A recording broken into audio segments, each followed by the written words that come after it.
नमस्कार। आज हम एक बहुत ही महत्वपूर्ण और लंबे दौर की पड़ताल करने वाले हैं आधुनिक भारतीय इतिहास। जी बिल्कुल। लगभग 1498 से जब वास्को डी गामा कालीकट पहुंचे और वहां से लेकर 1947 यानी भारत की आजादी तक का समय। हाँ, और हमारे पास जो स्रोत सामग्री है वो इस पूरे दौर की मतलब करीब 350 सालों की कहानी कहती है। और देखिए, हमारा मकसद सिर्फ घटनाओं को गिनाना नहीं है। हम कोशिश करेंगे कि उन अहम मोड़ों, उन निर्णायक घटनाओं और किरदारों को समझे जिन्होंने आज के भारत की नींव रखी। सही कहा। ये समझना कि कैसे एक व्यापार करने आई कंपनी शासक बन गई, कैसे उसका विरोध हुआ और आखिरकार हमें आजादी कैसे मिली, ये सब जानना जरूरी है, खासकर प्रतियोगी परीक्षाओं के नजरिए से भी और एक जिज्ञासु नागरिक के तौर पर भी। बिल्कुल। तो चलिए शुरू करते हैं इस कहानी को। तो सबसे पहले यूरोपीय शक्तियों का आगमन। पुर्तगाली आए, डच आए, फ्रांसीसी, फिर अंग्रेज, सब व्यापार के लिए आए थे। पर आखिर में ये ब्रिटिश ईस्ट इंडिया कंपनी ही कैसे सब पर हावी हो गई? देखिए, ये एक सोची समझी रणनीति थी। हाँ। अंग्रेजों ने सबसे पहले ये समझा कि अगर भारत में टिकना है तो अपने यूरोपीय कॉम्पिटिटर्स को रास्ते से हटाना होगा। हाँ, मतलब पहले आपस में ही लड़े वो। जी। 1612 में स्वाली की लड़ाई हुई। वहां उन्होंने पुर्तगाली नौसेना को हराया। फिर 1759 में बिदारा की लड़ाई, इसमें डचों की शक्ति को खत्म किया। और फ्रांसीसियों से तो उनका संघर्ष काफी लंबा चला, कर्नाटक युद्ध जिन्हें कहते हैं। हाँ, वो सबसे कड़ा मुकाबला था। 3 युद्ध हुए, कर्नाटक युद्ध, और ये असल में यूरोप में जो ब्रिटेन और फ्रांस की दुश्मनी थी उसी का असर यहाँ भारत में दिख रहा था। अच्छा। इसमें सबसे निर्णायक रहा तीसरा कर्नाटक युद्ध, खासकर 1760 की वांडी वॉश की लड़ाई। इसमें फ्रांसीसियों की हार ने ये तय कर दिया कि अब भारत में अंग्रेजों का कोई यूरोपीय चैलेंजर नहीं बचा है। और 1763 की पेरिस संधि ने इस पर मोहर लगा दी। जी हाँ, बिल्कुल। तो यूरोपीय मैदान साफ करने के बाद उन्होंने अपना पूरा ध्यान लगाया भारतीय रियासतों पर, और सबसे पहले नजर पड़ी बंगाल पर। बंगाली क्यों? क्योंकि बंगाल उस समय मुगल साम्राज्य का सबसे अमीर, सबसे समृद्ध सूबा था। जबरदस्त व्यापार, उपजाऊ जमीन, तो अंग्रेजों की नजर उसके संसाधनों पर थी। वहां नवाब थे सिराजुद्दौला, उनके साथ क्या हुआ? सिराजुद्दौला थोड़े युवा थे, गर्म मिजाज के भी माने जाते हैं। अंग्रेजों की कुछ बातें उन्हें पसंद नहीं आ रही थीं, जैसे अंग्रेज टैक्स नहीं दे रहे थे ठीक से, अब बिना नवाब की इजाजत के कलकत्ता में किलेबंदी कर रहे थे, नवाब के दुश्मनों को पनाह दे रहे थे। तो तनाव बढ़ता गया। सिराज ने कलकत्ता पर हमला करके कब्जा भी कर लिया था, और इसी पृष्ठभूमि में हुई 1757 की प्लासी की लड़ाई। प्लासी की लड़ाई, ये तो भारतीय इतिहास का एक टर्निंग पॉइंट माना जाता है। हाँ, लेकिन इसे युद्ध कहना भी मतलब थोड़ा मुश्किल है। ये एक सैन्य टकराव से ज्यादा एक साजिश थी जिसे रॉबर्ट क्लाइव ने रचा था। साजिश? कैसे? क्लाइव ने नवाब के सेनापति मीर जाफर और कुछ दूसरे दरबारियों जैसे जगत सेठ, राय दुर्लभ, इनको अपनी तरफ मिला लिया था, नवाब बनाने का लालच देकर। अच्छा। तो जब लड़ाई हुई, सिराज की सेना का एक बहुत बड़ा हिस्सा मीर जाफर के नेतृत्व में, वो लड़ाई नहीं, वो बस खड़ा रहा। सिराज हार गए, पकड़े गए और मार दिए गए। और मीर जाफर को नवाब बना दिया गया? हाँ, लेकिन वो नाम के नवाब थे। असली ताकत तो अंग्रेजों के हाथ में आ गई। प्लासी ने कंपनी को बंगाल में एक राजनीतिक शक्ति बना दिया। व्यापारिक कंपनी से राजनीतिक शक्ति, ये बड़ा बदलाव था। लेकिन असली सैन्य जीत तो 1764 की बक्सर की लड़ाई को मानते हैं ना? बिल्कुल सही कहा आपने। प्लासी एक धोखा था, बक्सर एक असली सैन्य जीत थी। हुआ ये कि मीर जाफर भी अंग्रेजों की बढ़ती मांगें पूरी नहीं कर पा रहा था, तो अंग्रेजों ने उसे हटाकर उसके दामाद मीर कासिम को नवाब बना दिया। मीर कासिम ने कुछ सुधार करने की कोशिश की शायद। जी, मीर कासिम थोड़ा योग्य था। उसने अपनी राजधानी मुर्शिदाबाद से मुंगेर शिफ्ट की, सेना को यूरोपीय तरीके से ट्रेन करने की कोशिश की, टैक्स व्यवस्था सुधारनी चाहिए। ये बातें अंग्रेजों को पसंद नहीं आई। तो मीर कासिम ने फिर अवध के नवाब शुजाउद्दौला और उस समय के मुगल बादशाह शाह आलम द्वितीय, इन दोनों के साथ मिलकर एक गठबंधन बनाया अंग्रेजों के खिलाफ। 3 बड़ी ताकतें एक साथ। हाँ, लेकिन बक्सर में हेक्टर मुनरो के नेतृत्व में कंपनी की सेना ने इस मिलीजुली फौज को बुरी तरह हरा दिया। ये अंग्रेजों की सैन्य श्रेष्ठता का प्रमाण था। और इस जीत के बाद हुई इलाहाबाद की संधि 1765 में, इसका क्या महत्व था? ये संधि बहुत अहम थी, इसी संधि से मुगल बादशाह शाह आलम द्वितीय ने कंपनी को बंगाल, बिहार और उड़ीसा की दीवानी दे दी। दीवानी यानी टैक्स वसूलने का अधिकार। अब कंपनी को व्यापार के लिए ब्रिटेन से पैसा लाने की जरूरत नहीं रही। वो यहीं से पैसा वसूलते, उसी पैसे से यहीं का सामान खरीदते और मुनाफा कमाते। यहीं से भारत के संसाधनों की वो व्यवस्थित लूट शुरू हुई जिसका जिक्र अक्सर होता है। भारत का पैसा भारत से बाहर जाने लगा। तो बंगाल पर कब्जे के बाद कंपनी ने धीरे धीरे दूसरी शक्तियों को भी निशाना बनाया। मैसूर का जिक्र आता है, हैदर अली और टीपू सुल्तान। हाँ, मैसूर ने अंग्रेजों को बहुत कड़ी टक्कर दी। हैदर अली और खासकर उनके बेटे टीपू सुल्तान दोनों बहुत योग्य शासक और सेनापति थे। अंग्रेजों को उनके साथ 4 युद्ध लड़ने पड़े। टीपू सुल्तान तो काफी मशहूर है अपनी बहादुरी और आधुनिक सोच के लिए। बिल्कुल, टीपू ने अपनी सेना को आधुनिक बनाया, रॉकेट तकनीक का इस्तेमाल किया, फ्रांसीसियों से मदद लेने की कोशिश की, नौसेना बनाने का प्रयास किया। लेकिन 1799 में चौथे एंग्लो मैसूर युद्ध में श्रीरंगपट्टनम के किले की रक्षा करते हुए वो मारे गए और मैसूर भी अंग्रेजों के नियंत्रण में आ गया। इसी समय लॉर्ड वेलेस्ली की सहायक संधि की नीति भी चल रही थी। ये क्या थी? सहायक संधि या सब्सिडियरी अलायंस ये ब्रिटिश विस्तार का एक बहुत ही चालाक तरीका था। देखने में लगता था कि अंग्रेज किसी भारतीय राज्य को बाहरी हमलों से सुरक्षा दे रहे हैं, लेकिन असल में शर्तें ऐसी थीं कि राज्य अपनी आज़ादी पूरी तरह खो देता था। पहली शर्त, राज्य अपनी खुद की सेना भंग करेगा और अपने खर्चे पर कंपनी की एक सेना रखेगा। अपने ही खर्चे पर? जी हाँ। दूसरी शर्त, राज्य की राजधानी में एक ब्रिटिश रेजिडेंट रहेगा जो राज्य के अंदरूनी मामलों में भी दखल देगा। तीसरी, राज्य बिना अंग्रेजों की इजाजत के किसी और यूरोपियन शक्ति से या किसी भारतीय राज्य से कोई संबंध नहीं रख सकता, न युद्ध न संधि। तो मतलब पूरी तरह से नियंत्रण अंग्रेजों का? बिल्कुल, विदेश नीति पूरी तरह अंग्रेजों के हाथ में, सेना उनकी, खर्चा राज्य का। हैदराबाद पहला राज्य था जिसने ये संधि स्वीकार की। फिर धीरे धीरे अवध, पेशवा, भोसले, सिंधिया, मैसूर सब इसके जाल में फंसते गए। ये राज्यों को अंदर से खोखला कर देती थी। सहायक संधि के बाद एक और नीति आई जिसने बहुत असंतोष फैलाया, लॉर्ड डलहौजी की हड़प नीति या डॉक्ट्रिन ऑफ लैप्स। हाँ, ये डलहौजी की विस्तारवादी नीति का चरम था। इसके अनुसार अगर किसी संरक्षित राज्य के शासक का अपना कोई स्वाभाविक पुरुष वारिस नहीं होता, मतलब सगा बेटा नहीं होता, तो वो गोद लिए हुए बेटे को अपना उत्तराधिकारी नहीं बना सकता। और फिर उस राज्य का क्या होता था? वो राज्य सीधे ब्रिटिश साम्राज्य में मिला लिया जाता था। इसी नीति के तहत सतारा, जैतपुर, संभलपुर, बघाट, उदयपुर, मध्य प्रदेश वाला, झांसी, नागपुर, इन सब को हड़प लिया गया। झांसी की रानी लक्ष्मीबाई का मामला इसी से जुड़ा था? जी हाँ, उनके दत्तक पुत्र को मान्यता नहीं दी गई थी और अवध, जो कि अंग्रेजों का वफादार सहयोगी रहा था, उसे 1856 में कुशासन का आरोप लगाकर हड़प लिया गया।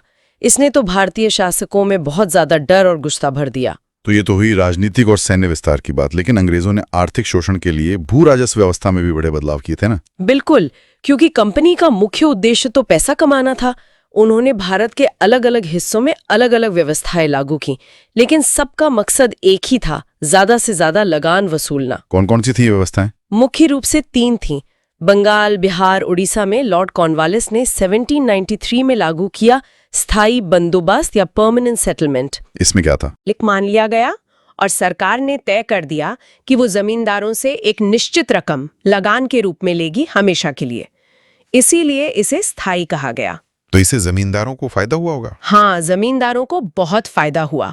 सरकार को तो एक फिक्स रकम मिलती थी, लेकिन जमींदार किसानों से कितना भी लगान वसूल सकते थे। इससे किसानों का भयंकर शोषण हुआ। जमींदार अक्सर शहरों में रहते थे और लगान वसूलने का काम बिचौलियों को दे देते थे, जो और भी क्रूर होते थे। और बाकी भारत में? दक्षिण और पश्चिम भारत में, खासकर मद्रास और बॉम्बे प्रेसिडेंसी में, रैयतवाड़ी व्यवस्था लागू की गई। रैयत मतलब किसान। इसमें सरकार सीधे किसानों से लगान का समझौता करती थी, जमींदार बीच में नहीं होते थे। ये तो सुनने में बेटर लगती है। सुनने में हाँ, लेकिन इसमें लगान की दर बहुत ज्यादा होती थी, 50% या उससे भी ज्यादा, और वसूली बहुत सख्ती से की जाती थी। फसल हो या ना हो, लगान देना पड़ता था। किसान कर्ज के जाल में फंस जाते थे। और तीसरी व्यवस्था? तीसरी थी महलवाड़ी व्यवस्था ये उत्तर पश्चिम भारत जैसे पंजाब, अवध, आगरा के इलाके में लागू हुई। महल का मतलब होता था गांव या गांवों का समूह। इसमें पूरे गांव या महल से एक साथ लगान तय किया जाता था और गांव का मुखिया या लंबरदार उसे इकट्ठा करके सरकार को देता था। यहाँ भी लगान की दर बहुत ऊंची थी। तो मतलब चाहे व्यवस्था कोई भी हो, किसान पिस रहा था। बिल्कुल। इन नीतियों ने भारतीय कृषि की कमर तोड़ दी। किसान गरीब होते गए, जमीनें साहूकारों या जमींदारों के हाथ में जाती रहीं और बार बार अकाल पड़ने लगे। ये गुस्सा अंदर ही अंदर जमा हो रहा था। तो क्या 1857 के बड़े विद्रोह से पहले इस गुस्से का कोई इजहार नहीं हुआ था? छोटे मोटे विद्रोह? हाँ, बिल्कुल हुए थे। 1857 कोई आसमान से नहीं टपका था। उससे पहले लगभग 100 सालों में देश के अलग अलग कोनों में सैकड़ों छोटे बड़े किसान विद्रोह, आदिवासी विद्रोह, नागरिक विद्रोह हो चुके थे। कुछ उदाहरण दे सकती हैं? जैसे बंगाल में सन्यासी और फकीर विद्रोह हुआ 18वीं सदी के आखिर में। फिर 19वीं सदी में छोटा नागपुर इलाके में कोल विद्रोह हुआ 1831-32 में बुद्धू भगत के नेतृत्व में। संथाल विद्रोह भी काफी बड़ा था शायद। हाँ, 1855-56 में हुआ संथाल विद्रोह बहुत महत्वपूर्ण था। सिद्धू और कान्हू इसके नेता थे। ये बाहरी लोगों यानी दीकों और अंग्रेजी शासन की शोषणकारी नीतियों के खिलाफ था। इसके अलावा उड़ीसा का पाइका विद्रोह 1817, असम का अहोम विद्रोह 1828, वहाबी आंदोलन, कूका आंदोलन, लिस्ट लंबी है। ये सब दिखाता है कि असंतोष कितना गहरा और व्यापक था। और फिर 1857 में वो ज्वालामुखी फटा। तत्कालिक कारण तो वो चर्बी वाले कारतूस बताए जाते हैं। हाँ, एनफील्ड राइफल के नए कारतूस जिन्हें इस्तेमाल करने से पहले दांत से काटना पड़ता था, और अफवाह ये फैली कि इन पर गाय और सुअर की चर्बी लगी है। इसने हिंदू और मुसलमान दोनों ही सिपाहियों की धार्मिक भावनाओं को भड़का दिया। ये बिल्कुल तात्कालिक कारण था, वो चिंगारी जिसने बारूद में आग लगा दी। लेकिन बारूद तो पहले से जमा हो रहा था। बिल्कुल। जिसन ने बात की वो राजनीतिक कारण, डलहौजी की हड़प नीति, वेलेस्ली की सहायक संधि, आर्थिक कारण, भारी लगान, भारतीय उद्योगों का नाश, किसानों की बर्बादी, सामाजिक और धार्मिक कारण, सती प्रथा पर रोक, विधवा पुनर्विवाह कानून जैसे सुधारों से रूढ़िवादी तबके का नाराज होना, ईसाई मिशनरियों की गतिविधियां। और उस सेना के अंदर भी तो भेदभाव था। हाँ, भारतीय सिपाहियों को कम वेतन मिलता था, प्रमोशन के मौके नहीं थे, उनके साथ नस्ली भेदभाव और बुरा बर्ताव होता था। तो ये सारे कारण मिलकर एक विस्फोटक मिश्रण तैयार कर चुके थे।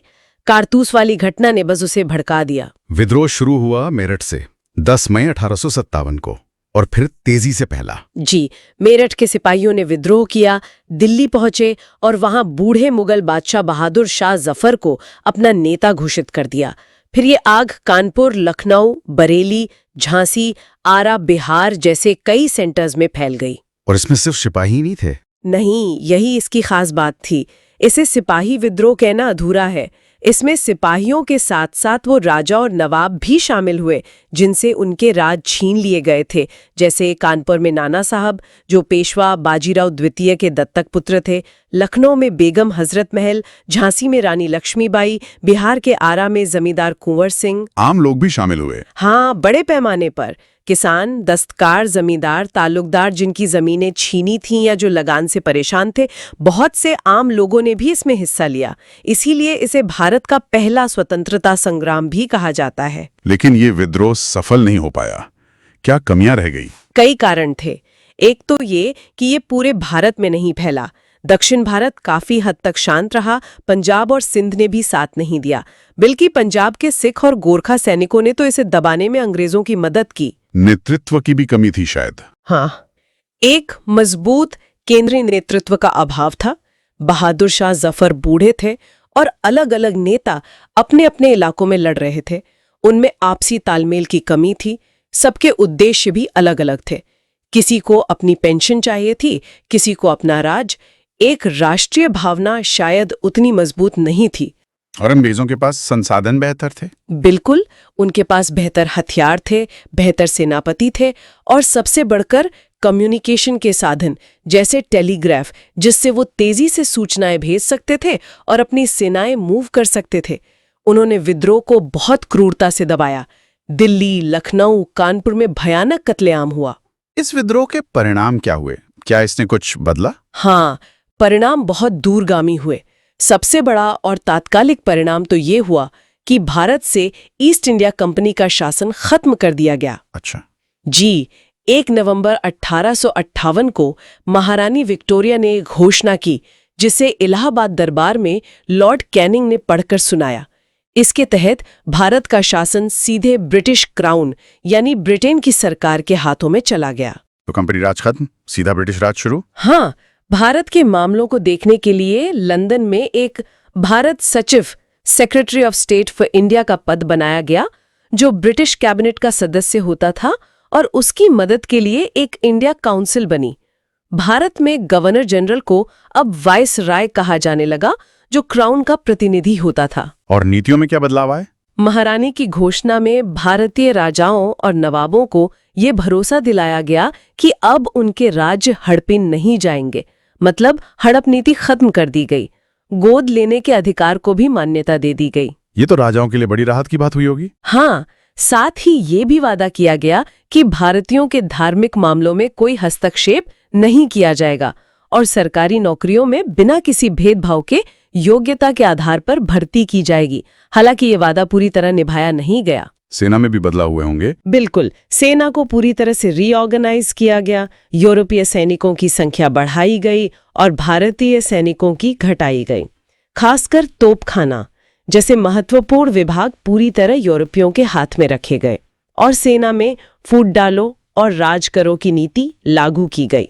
रेजिमेंट्स को जाति, धर्म और क्षेत्र के आधार पर बनाया गया ताकि उनमें एकता न हो पाए। तो फूट डालो और राज करो की नीति और मजबूत हुई। जी हाँ, 1857 के बाद अंग्रेजों ने ये महसूस किया कि अगर भारत पर राज करना है तो भारतीयों को आपस में बांट कर रखना होगा। खासकर हिंदुओं और मुसलमानों के बीच शक और दूरी बढ़ाने की कोशिशें तेज कर दी गईं।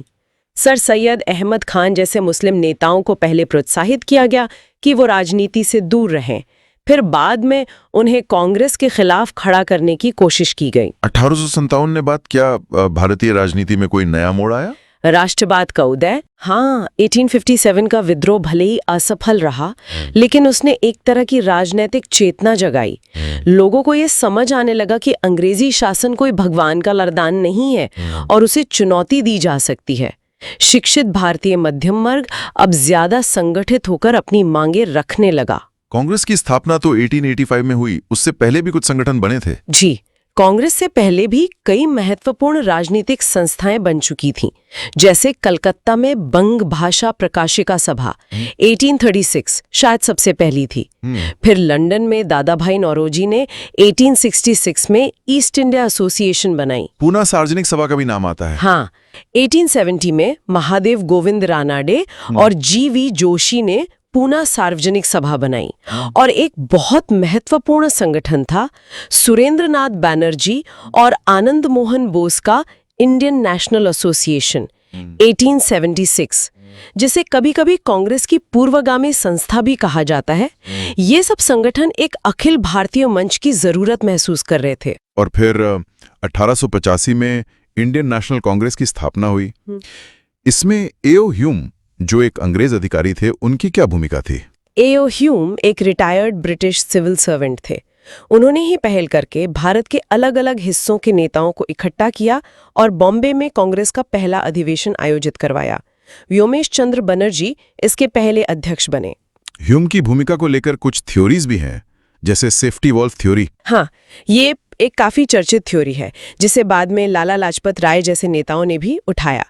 इसके मुताबिक ह्यूम और उस समय के वाइसरॉय लॉर्ड डफरिन ने कांग्रेस को एक सेफ्टी वॉल्व यानी सुरक्षा कवच की तरह बनवाया था। सेफ्टी वॉल्व मतलब ये कि भारतीयों में जो अंग्रेजी शासन के खिलाफ गुस्सा बढ़ रहा था, वो 1857 की तरह फिर से किसी हिंसक विद्रोह का रूप न ले ले, इसके लिए उन्हें एक मंच दे दिया जाए जहां वो अपनी भड़ास निकाल सके, प्रस्ताव पास कर सकें और सरकार को भी पता चलता रहे कि लोगों के मन में क्या चल रहा है।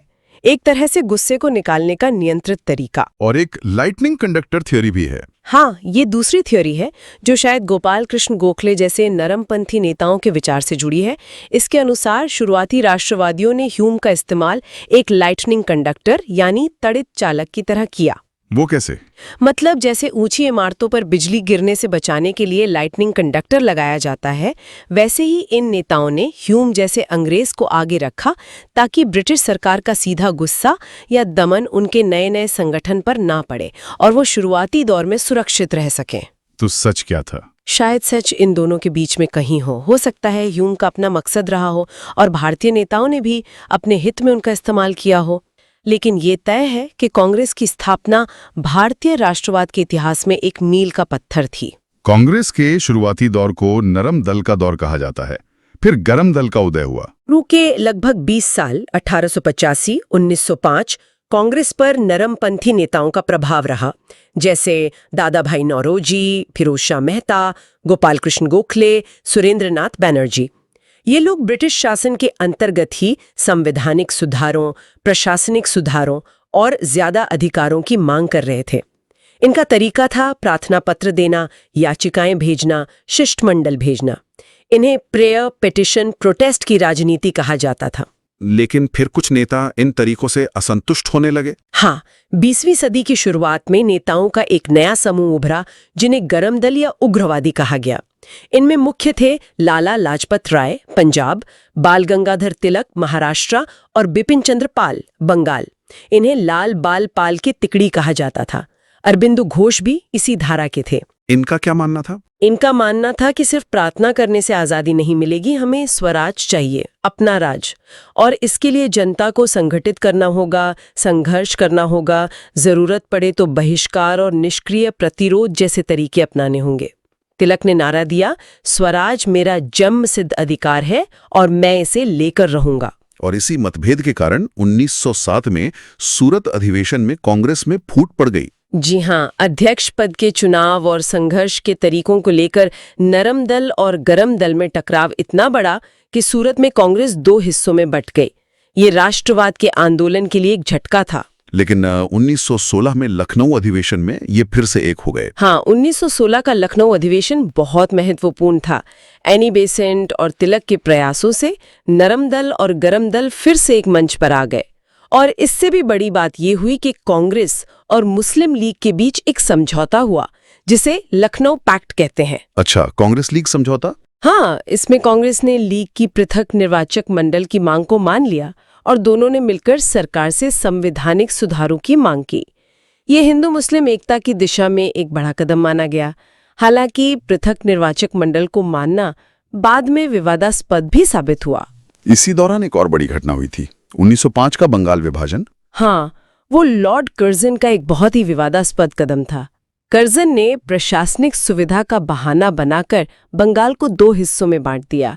पूर्वी बंगाल, जहां मुस्लिम बहुमत था, राजधानी ढाका, और पश्चिमी बंगाल, जहां हिंदू बहुमत था, राजधानी कलकत्ता। लेकिन असली मकसद कुछ और था। बिल्कुल, असली मकसद था बंगाल में बढ़ते राष्ट्रवाद को कमजोर करना, क्योंकि बंगाल उस समय राष्ट्रवादी गतिविधियों का केंद्र था, और साथ ही हिंदुओं और मुसलमानों को बांटना, फूट डालो और राज करो की नीति को आगे बढ़ाना। इसका विरोध कैसे हुआ? इसका जबरदस्त विरोध हुआ। बंगाल में और देश के दूसरे हिस्सों में भी स्वदेशी और बहिष्कार आंदोलन शुरू हो गया। लोगों ने विदेशी कपड़ों और सामानों का बहिष्कार किया, उनकी होली जलाई, स्वदेशी यानी देश में बनी चीजों को अपनाने की शपथ ली। राष्ट्रीय स्कूल और कॉलेज खोले गए। ये आंदोलन काफी व्यापक था। और इसका नतीजा क्या निकला? आंदोलन का दबाव इतना ज्यादा था कि आखिरकार 1911 में जब किंग जॉर्ज पंचम भारत आए तो दिल्ली दरबार में बंगाल विभाजन को रद्द करने की घोषणा की गई। हालांकि बंगाल को बिहार और उड़ीसा से अलग कर दिया गया और एक और महत्वपूर्ण फैसला लिया गया, भारत की राजधानी को कलकत्ता से दिल्ली शिफ्ट करने का। स्वदेशी आंदोलन के साथ साथ राष्ट्रवाद की एक और धारा भी चल रही थी, क्रांतिकारी राष्ट्रवाद। हाँ, ये वो युवा थे जिन्हें कांग्रेस के नरमपंथी या गरमपंथी दोनों के तरीकों पर भरोसा नहीं था। उनका मानना था कि आजादी सिर्फ सशस्त्र क्रांति से ही मिल सकती है। वो अंग्रेज अधिकारियों की हत्या करके, बम धमाके करके, डकैतियां डालकर हथियार और पैसा इकट्ठा करके शासन को उखाड़ फेंकना चाहते थे। कौन से प्रमुख संगठन या व्यक्ति थे इस धारा में? महाराष्ट्र में चापेकर बंधु ने शुरुआत की, फिर विनायक दामोदर सावरकर और उनके भाई ने अभिनव भारत नाम का गुप्त संगठन बनाया। बंगाल तो क्रांतिकारियों का गढ़ था। अनुशीलन समिति, युगांतर जैसे कई संगठन बने। खुदीराम बोस, प्रफुल्ल चाकी जैसे नाम आते हैं। और भारत के बाहर भी सक्रिय थे। हाँ, बिल्कुल। लंदन में श्यामजी कृष्ण वर्मा ने इंडिया हाउस की स्थापना की, जो क्रांतिकारियों का केंद्र बन गया। अमेरिका और कनाडा में गदर पार्टी बनी, जिसके नेता लाला हरदयाल थे। कामागाटा मारू जहाज का मामला भी इसी से जुड़ा है।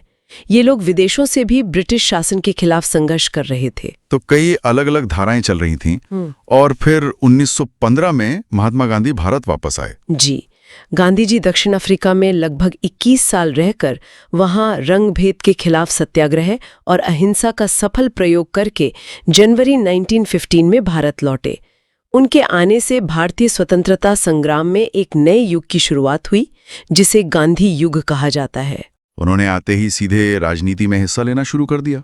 नहीं, उनके राजनीतिक गुरु गोपाल कृष्ण गोखले ने उन्हें सलाह दी थी कि पहले 1 साल पूरे भारत का भ्रमण करें और देश की स्थिति को समझें। गांधी जी ने ऐसा ही किया। उन्होंने आम लोगों की समस्याओं को समझा। और फिर उनके शुरुआती आंदोलन कौन से थे? भारत में उनका पहला बड़ा सत्याग्रह था 1917 में बिहार के चंपारण में। वहां वो नील की खेती करने वाले किसानों की समस्याओं को लेकर गए, जिन्हें अंग्रेज बागान मालिक जबरन नील उगाने और कम दाम देने पर मजबूर करते थे। गांधी जी का सत्याग्रह सफल रहा। इसके बाद अहमदाबाद और खेड़ा। हाँ, 1918 में उन्होंने अहमदाबाद में कपड़ा मिल मजदूरों की हड़ताल का नेतृत्व किया। यहीं उन्होंने पहली बार भूख हड़ताल का प्रयोग किया। और फिर उसी साल गुजरात के खेड़ा जिले में फसल खराब हो जाने के बावजूद लगान वसूली के खिलाफ किसानों का साथ दिया। इन शुरुआती सफलताओं ने गांधी जी को भारत में एक बड़े नेता के रूप में स्थापित कर दिया। 1919 एक बहुत ही महत्वपूर्ण साल रहा। रोलेट एक्ट और जलियांवाला बाग। हाँ, 1919 में ब्रिटिश सरकार रोलेट एक्ट नाम का एक काला कानून लेकर आई।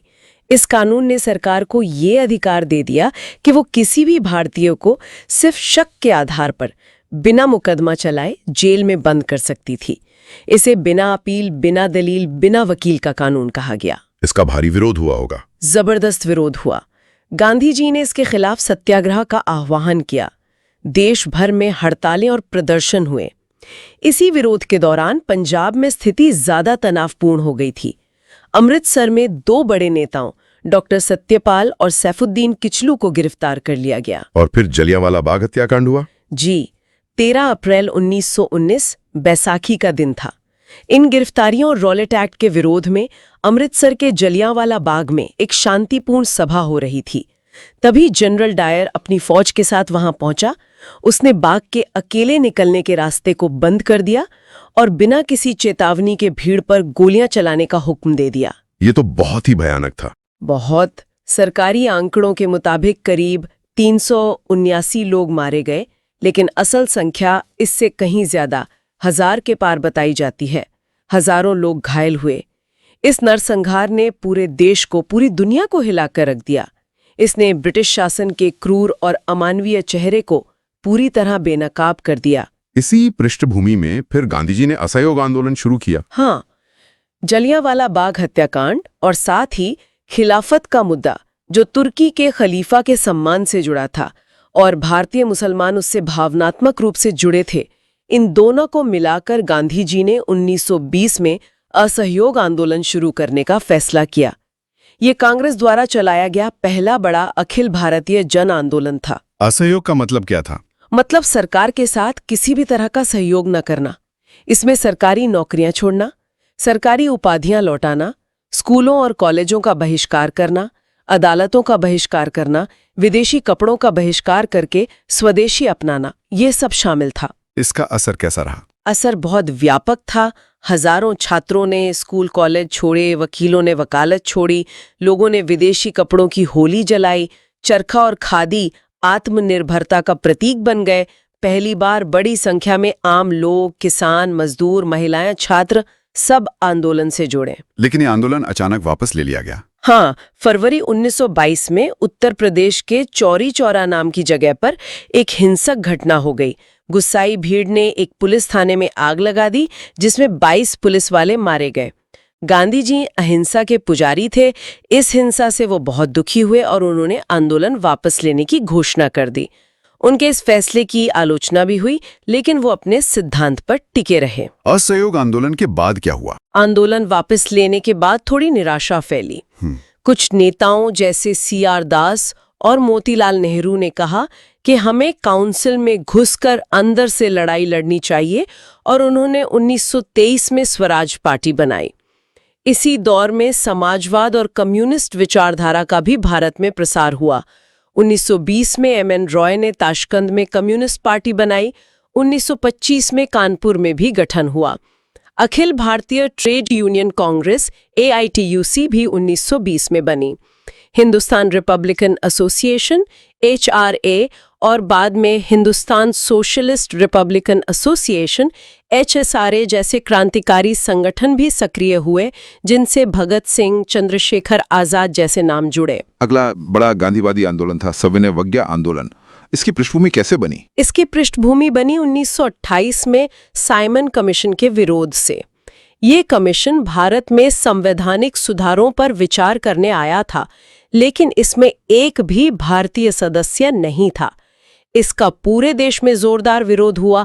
साइमन गो बैक के नारे लगे। इसी विरोध के दौरान लाठीचार्ज में लाला लाजपत राय घायल हुए और बाद में उनकी मृत्यु हो गई। नेहरू रिपोर्ट भी आई थी इसी समय। हाँ, साइमन कमीशन के जवाब में भारतीयों ने मोतीलाल नेहरू की अध्यक्षता में एक कमेटी बनाई, जिसने 1928 में अपनी रिपोर्ट दी, जिसे नेहरू रिपोर्ट कहते हैं। इसमें भारत के लिए डोमिनियन स्टेटस की मांग की गई थी, लेकिन कांग्रेस का युवा वर्ग, खासकर जवाहरलाल नेहरू और सुभाष चंद्र बोस, अब पूर्ण स्वराज से कम कुछ नहीं चाहते थे। और फिर 1929 का लाहौर अधिवेशन। जी, दिसंबर 1929 में लाहौर में कांग्रेस का ऐतिहासिक अधिवेशन हुआ, जिसकी अध्यक्षता जवाहरलाल नेहरू ने की। यहीं पर पूर्ण स्वराज का प्रस्ताव पास किया गया और 26 जनवरी 1930 को पूरे देश में पहला स्वतंत्रता दिवस मनाने का फैसला हुआ। इसी के बाद गांधी जी ने दांडी मार्च शुरू किया। हाँ, पूर्ण स्वराज का लक्ष्य तय होने के बाद गांधी जी ने सरकार पर दबाव बनाने के लिए सविनय अवज्ञा आंदोलन शुरू करने का फैसला किया और इसकी शुरुआत के लिए उन्होंने चुना नमक कानून को तोड़ना। नमक कानून ही क्यों? क्योंकि नमक एक ऐसी चीज थी जो हर आम आदमी, गरीब, अमीर, हिंदू, मुसलमान सबसे जुड़ी हुई थी और सरकार ने नमक बनाने और बेचने पर टैक्स लगा रखा था, अपना एकाधिकार बना रखा था। गांधी जी ने इसे अन्याय का प्रतीक माना। और फिर वो प्रसिद्ध दांडी यात्रा। 12 मार्च 1930 को गांधी जी ने अपने 78 साथियों के साथ साबरमती आश्रम से दांडी समुद्र तट तक की लगभग 240 मील की पदयात्रा शुरू की। रास्ते में हजारों लोग उनसे जुड़ते गए। 6 अप्रैल को दांडी पहुंचकर उन्होंने समुद्र के पानी से नमक बनाकर कानून तोड़ा। ये एक प्रतीकात्मक शुरुआत थी। और इसके बाद आंदोलन पूरे देश में फैल गया। हाँ, देश भर में लोगों ने नमक कानून तोड़े, विदेशी कपड़ों और शराब की दुकानों पर धरने दिए, टैक्स देने से इनकार किया। महिलाओं ने इस आंदोलन में बढ़ चढ़कर हिस्सा लिया। पश्चिमोत्तर सीमा प्रांत में खान अब्दुल गफ्फार खां, जिन्हें सीमांत गांधी भी कहते हैं, के नेतृत्व में खुदाई खिदमतगारों ने आंदोलन चलाया। सरकार ने दमन चक्र चलाया, हजारों लोग जेल गए। इसी बीच गोलमेज सम्मेलन भी हुए। हाँ, लंदन में 3 गोलमेज सम्मेलन हुए, जिनमें भारत के संवैधानिक भविष्य पर चर्चा होनी थी। कांग्रेस ने पहले का बहिष्कार किया। फिर 1931 में गांधी इरविन समझौते के बाद गांधी जी दूसरे सम्मेलन में शामिल हुए, लेकिन वहां कोई सहमति नहीं बन पाई। कांग्रेस ने तीसरे का भी बहिष्कार किया। सविनय अवज्ञा आंदोलन बीच में रुका, फिर शुरू हुआ और अंततः 1934 में वापस ले लिया गया। और फिर आता है स्वतंत्रता संग्राम का अंतिम और सबसे निर्णायक चरण, भारत छोड़ो आंदोलन। जी, ये दूसरे विश्व युद्ध के समय की बात है। ब्रिटिश सरकार ने भारत को बिना भारतीयों से पूछे युद्ध में शामिल कर दिया था। कांग्रेस ने कहा कि हम फाशीवाद के खिलाफ लड़ाई में साथ देंगे, लेकिन हमें आज़ादी का आश्वासन चाहिए। सरकार इसके लिए तैयार नहीं थी। क्रिप्स मिशन भी आया था 1942 में। हाँ, सर स्टैफर्ड क्रिप्स एक प्रस्ताव लेकर आए, जिसमें युद्ध के बाद डोमिनियन स्टेटस और संविधान बनाने की बात थी, लेकिन उसमें कई पेच थे, जिसे कांग्रेस और लीग दोनों ने अस्वीकार कर दिया। गांधी जी ने इसे पोस्ट डेटेड चेक कहा। और इसी विफलता के बाद भारत छोड़ो का नारा दिया गया। बिल्कुल, क्रिप्स मिशन की असफलता के बाद कांग्रेस ने 8 अगस्त 1942 को बॉम्बे के ग्वालियर टैंक मैदान में भारत छोड़ो प्रस्ताव पास किया। गांधी जी ने इसी मौके पर अपना प्रसिद्ध नारा दिया, करो या मरो, यानी या तो हम भारत को आजाद कराएंगे या इस कोशिश में अपनी जान दे देंगे। सरकार की प्रतिक्रिया क्या थी? सरकार ने फौरन कार्रवाई की। 9 अगस्त की सुबह ही गांधी जी समेत कांग्रेस के सभी बड़े नेताओं को गिरफ्तार कर लिया गया। लेकिन नेताओं की गिरफ्तारी के बावजूद ये आंदोलन अपने आप स्वतःस्फूर्त ढंग से पूरे देश में फैल गया। ये आंदोलन बाकी आंदोलनों से अलग कैसे था? इसमें हिंसा की घटनाएं भी हुई। लोगों ने सरकारी इमारतों पर हमले किए, रेलवे लाइनें उखाड़ी, टेलीग्राफ के तार काटे। कई जगहों पर जैसे सतारा महाराष्ट्र, बलिया यूपी, मिदनापुर बंगाल में लोगों ने अंग्रेजी शासन खत्म करके अपनी समानांतर सरकारें बना ली। ये एक जन विद्रोह का रूप ले चुका था। इसी समय सुभाष चंद्र बोस की आजाद हिंद फौज भी सक्रिय थी। इंडियन नेशनल आर्मी का नेतृत्व संभाला और दिल्ली चलो का नारा दिया। उन्होंने जापान की मदद से भारत के पूर्वी सीमा पर हमला भी किया, हालांकि वो सफल नहीं हो पाए। लेकिन आईएनए की सैनिकों पर चले मुकदमों ने भी देश में राष्ट्रवाद की भावना को और तेज कर दिया। तो द्वितीय विश्व युद्ध खत्म होने के बाद आजादी की प्रक्रिया तेज हो गई। हाँ, युद्ध के बाद ब्रिटेन की हालत खराब हो चुकी थी। वो अब भारत पर ज्यादा समय तक नियंत्रण नहीं रख सकता था। ब्रिटेन में लेबर पार्टी की सरकार बनी जो भारत को आजादी देने के पक्ष में थी। 1946 में कैबिनेट मिशन भारत आया। इसका क्या उद्देश्य था? इसका उद्देश्य था भारत की आजादी और सत्ता हस्तांतरण की प्रक्रिया तय करना और एक संविधान सभा का गठन करवाना जो भारत का संविधान बनाएगी। मिशन ने भारत को अविभाजित रखने की कोशिश की, लेकिन मुस्लिम लीग मोहम्मद अली जिन्ना के नेतृत्व में पाकिस्तान की मांग पर अड़ी रही। और फिर विभाजन हुआ। हाँ, कैबिनेट मिशन योजना असफल रही। जिन्ना ने प्रत्यक्ष कार्यवाही दिवस का आह्वान किया, जिसके बाद कलकत्ता और देश के कई हिस्सों में भयानक सांप्रदायिक दंगे भड़क उठे। स्थिति बहुत बिगड़ गई। अंत में नए वायसरॉय लॉर्ड माउंटबैटन ने भारत के विभाजन की योजना पेश की, जिसे कांग्रेस और लीग दोनों ने मजबूरी में स्वीकार कर लिया। और 15 अगस्त 1947 को भारत आजाद हुआ, लेकिन विभाजन के दर्द के साथ। जी हाँ, भारतीय स्वतंत्रता अधिनियम 1947 पारित हुआ और 14 अगस्त को पाकिस्तान और 15 अगस्त 1947 को भारत 2 नए राष्ट्र बने। आजादी तो मिली, लेकिन विभाजन की त्रासदी के साथ, जिसमें लाखों लोग मारे गए और करोड़ों बेघर हुए। तो एक बहुत लंबी उतार चढ़ाव भरी यात्रा थी। लगभग 350 साल लगे एक व्यापारिक कंपनी के शासन से राजनीतिक आजादी हासिल करने में। बिल्कुल, और इस यात्रा में कई पड़ाव आए, कई तरीके अपनाए गए। शुरुआत यूरोपीय शक्तियों के आपसी संघर्ष से हुई, फिर प्लासी और बक्सर से अंग्रेजी राज की नींव पड़ी। फिर सहायक संधि और हड़प नीति से विस्तार हुआ, जिसका नतीजा 1857 के विद्रोह के रूप में सामने आया। हाँ, और उस विद्रोह के बाद सीधे ब्रिटिश क्राउन का शासन आया। राष्ट्रवाद का संगठित रूप सामने आया, कांग्रेस बनी, फिर नरम दल, गरम दल, स्वदेशी आंदोलन, क्रांतिकारी गतिविधियां, और फिर गांधी योग, असहयोग, सविनय अवज्ञा, भारत छोड़ो आंदोलन, साथ ही किसान मजदूर आंदोलन, समाजवादी और वामपंथी धाराएं, आईएनए का संघर्ष। ये सब मिलकर भारतीय स्वतंत्रता संग्राम की कहानी बनाते हैं। ये दिखाता है कि आजादी किसी एक व्यक्ति या एक तरीके की देन नहीं थी। ये एक सामूहिक प्रयास था, जिसमें लाखों लोगों ने अलग अलग तरीकों से अपना योगदान दिया, कुर्बानियां दी। स्रोत सामग्री के आखिर में एक सवाल उठाया गया है जो सोचने पर मजबूर करता है। क्या स्वतंत्रता सिर्फ किसी एक ही रास्ते से मिल सकती थी? हाँ, ये एक बहुत गहरा सवाल है। क्या सिर्फ गांधीवादी आंदोलन काफी होता, या सिर्फ क्रांतिकारी रास्ता, या सिर्फ संवैधानिक बातचीत? क्या इन सभी अलग अलग रास्तों, बातचीत, जन आंदोलन, सशस्त्र प्रयास, संवैधानिक प्रक्रिया का एक साथ चलना जरूरी था इस मंजिल तक पहुंचने के लिए? और इस विविधता ने, इस बहुआयामी संघर्ष ने आजादी के स्वरूप को और शायद आजादी के बाद के भारत के चरित्र को कैसे प्रभावित किया होगा? बिल्कुल, ये वो सवाल हैं जिन पर हमें आज भी विचार करना चाहिए, ताकि हम अपने इतिहास और अपनी आजादी के मायने को और बेहतर ढंग से समझ सकें। इस विस्तृत और गहन पड़ताल में हमारे साथ बने लेने के लिए सभी का धन्यवाद।